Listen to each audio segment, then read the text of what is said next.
On April 8th, 2024, which is today, America will be experiencing a solar eclipse, which is pretty much where the moon blocks the sun, causing a dark shadow to be casted on the earth, but not the entire country sees it. The line of totality is the only place where the solar eclipse happens. So what better thing to do than rank the top 10 roller coasters that are in the path of totality? Also, this video idea was given to me by Carlisle Coasters.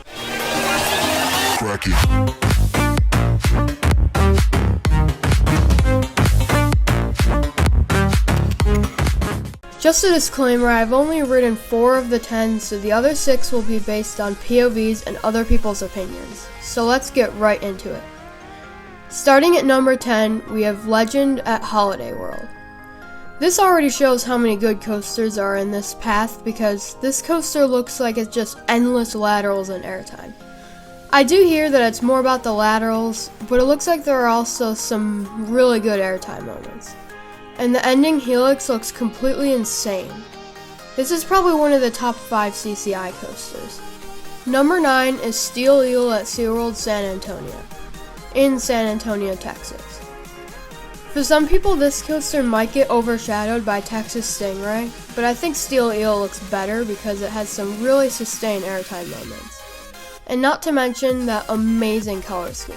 And when the trims aren't hitting too hard, these ending bunny hills look amazing.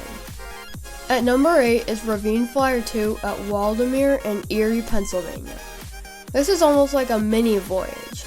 Not many people get to ride it because, well, I mean, there really isn't much of a reason because there's parks around it, but anyway, it looks like it has some amazing airtime, especially in the tunnel over the road. And it also has an amazing view of Lake Erie.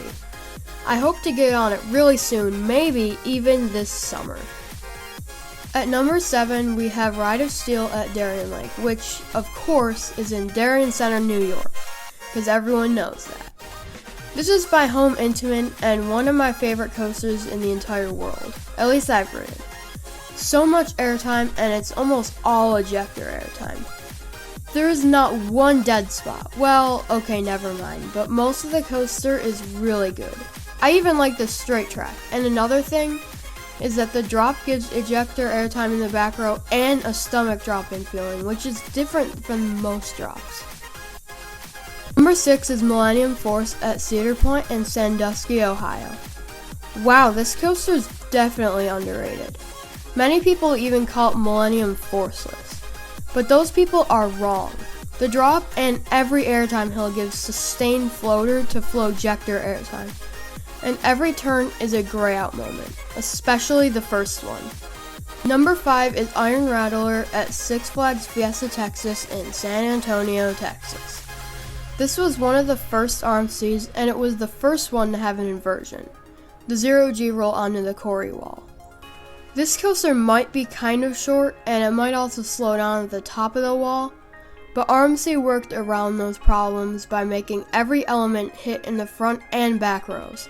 At least that's what it looks like, and that drop off the Corey looks crazy. At number 4, we have Maverick at Cedar Point, and, well, I think you know where it is at this point. This was the coaster that stopped the Coaster Wars, proving that a coaster does not need to be the tallest to be good. I mean, look at a coaster like Magnum. It's completely terrible, but it's double the size of Maverick. My favorite part is the Stengel dive, and it's just because it has so much strong whip and ejector airtime. But I also love the drop, first hill, the launch, and the final hill because they have a lot of good sensations.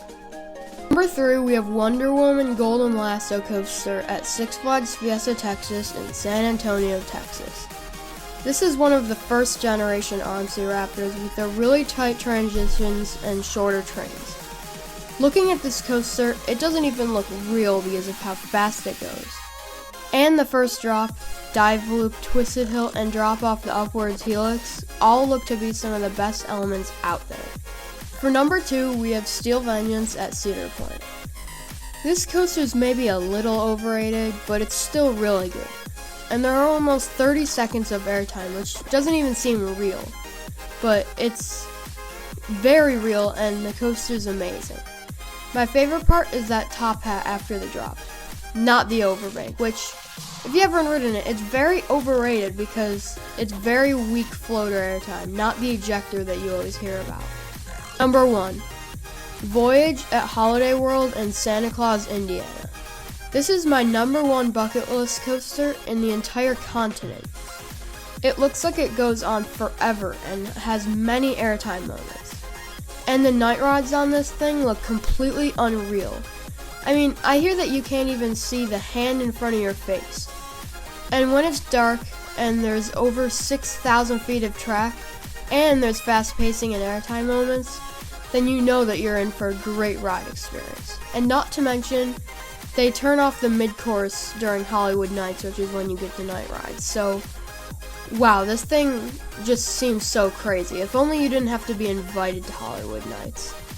So, I hope you enjoyed this kind of different video. I was thinking of like a way to make a video for the Eclipse because it's such a big event. Like, you can't go anywhere without hearing it. The internet, or even driving on the road, you see it everywhere. And everyone's handing out Eclipse glasses. At this point, I think I have about 10 pairs. Maybe that's a little bit of an exaggeration, but I do have a lot. And once again, thank you to Carlisle Coasters for this video idea. If it wasn't for Carlisle Coasters, then I probably wouldn't be making any videos today. And I'm sorry that I haven't uploaded a lot lately, but I will be getting back to my normal schedule soon. I haven't even been busy. I really have no excuse, but I will be getting back to my Wednesday, Sunday schedule soon. And just like always, if you enjoyed this video, then please like, comment, and subscribe for more, and I will see you in the next video.